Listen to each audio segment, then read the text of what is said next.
Hi everyone.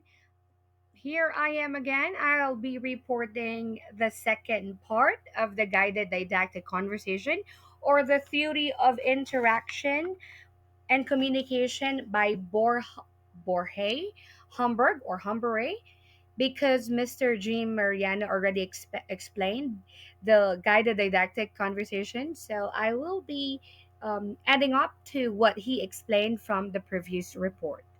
So, yeah. Welcome. Thank you for joining me today. My name is Jazen, your reporter for this module, for this topic. So, like I have mentioned, I will be explaining the guided didactic theory, or what we call theory of interaction and communication.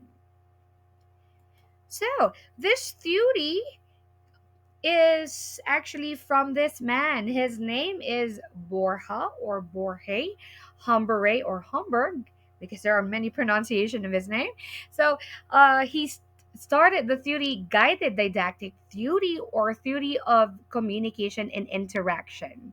He believes that teaching effectiveness has connections to feelings and cooperations of learners and educators. So, before we go into the expanded theory assumptions that Mr. Humberay explained, well, I will be giving a quick rather a quick recap of the seven assumptions that Mr. Jim Mariano reported in his video. Okay, as we know, guided didactic theory has something to do with explanatory value in relating teaching effectiveness to the impact of feelings of belonging and cooperation, and as well as to the actual exchange of questions, answers, and arguments. So he explained the seven assumptions there.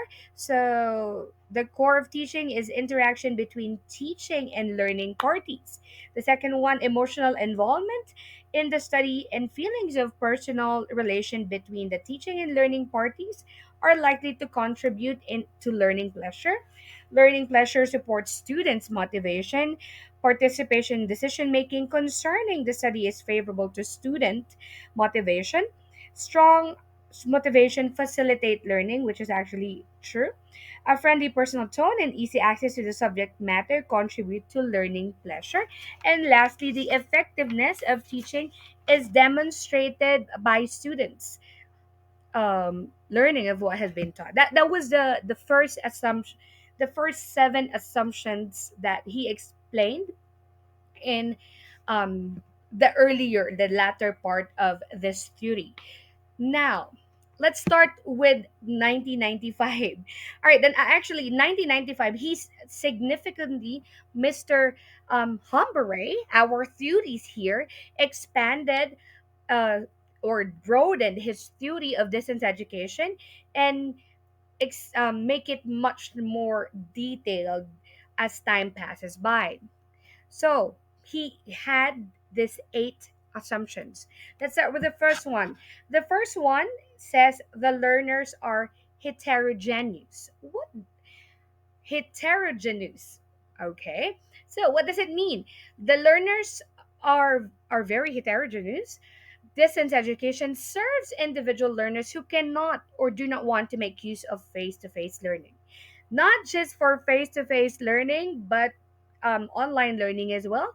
So students distance education there's it can vary.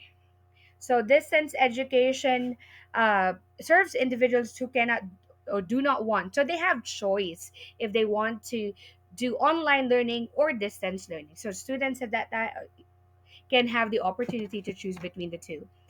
Number two, distance education means, let's go with number two, distance education promotes students' freedom of choice and independence. What does it mean?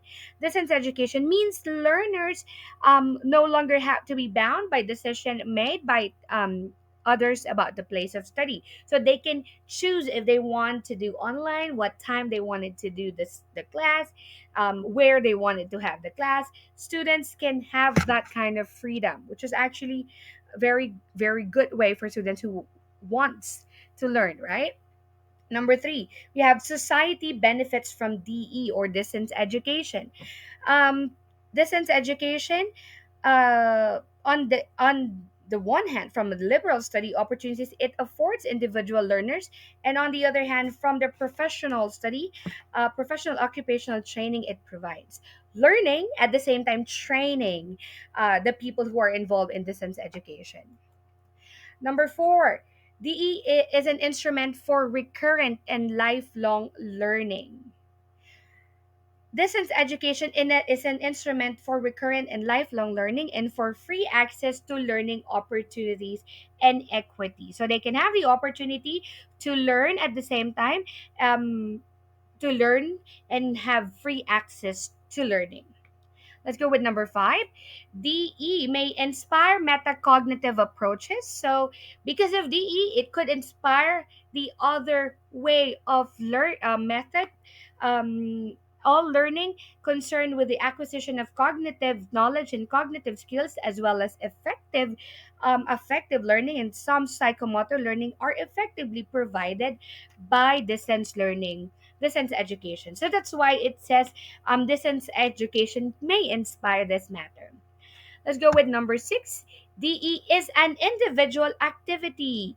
This DE or distance education is based on deep learning. Learning is guided and supported by non contiguous means teaching, and learning rely on mediated communication, usually based on pre-produced courses. And let's go with number seven. DE is open to many modes of learning. DE or distance education is open to behaviorists, cognitive, constructivists, constructivists rather, and other modes of learning. It has um, elements of industrialization with division of labor, use of mechanical devices, electronic data processing, and mass communication, usually based on pre-produced courses. And lastly, personal relations are central to learning in DE. Personal relations, study pleasure, and empathy between students and those supporting them are central to learning. So it's important, learning in distance education.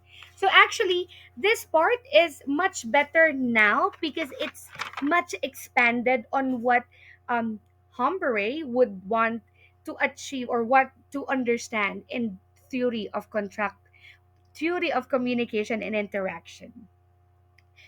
And yeah, that would be all. Thank you for watching and have a wonderful day.